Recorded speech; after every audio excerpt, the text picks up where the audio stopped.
Wasn't that an insane reveal at the end of the last Barry episode? Spoiler alert, everybody's favorite assassin is so close to killing Gene when a bag is placed over his head.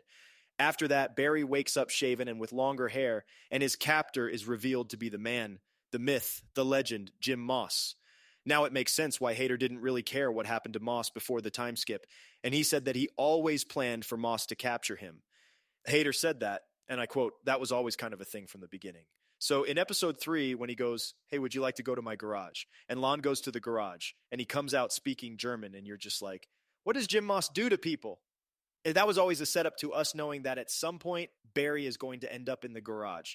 That garage is not a place you want to go, because that was very early on when we came up with the idea of we should put Barry in the Cousineau hot seat. Anyways, a lot of people are debating about whether this is all a dream, a flashback to before the time skip, or if it's set after the time skip, especially because Barry looks way different than he looked when he was stalking Gene in the previous scene. Honestly, we're confident that this scene is actually set after the... Also, take a look at the whiter beard on Jim Moss. This is what he looked like before the time skip, and this is what he looks like now. Unless he suddenly stopped dyeing his beard, it's pretty clear some time has passed. So this doesn't seem to be a flashback, leaving the most likely possibility that Jim Moss has shaven Barry and is trying to condition him. Maybe Jim is trying to prove to Barry that as much as he tried to disguise himself with the Clark Christian dad persona, he's still the same guy that killed Jim's daughter. And Jim obviously won't forget that. Now let's break down what Hader himself said about the episode's structuring and the capture sequence.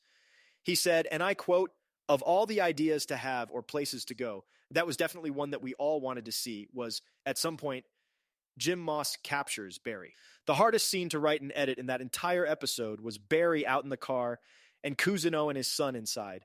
And just trying most likely possibility, we personally are super excited to see what will happen next, especially because Jim Moss is the scariest villain in the show, arguably even more than Barry. And what's interesting is that he's really the most moral character in the show. He's just trying to avenge his daughter's death. It says a lot about the brilliance of this show, where in a world full of psychos, narcs, and criminals, the sane moral man is the villain.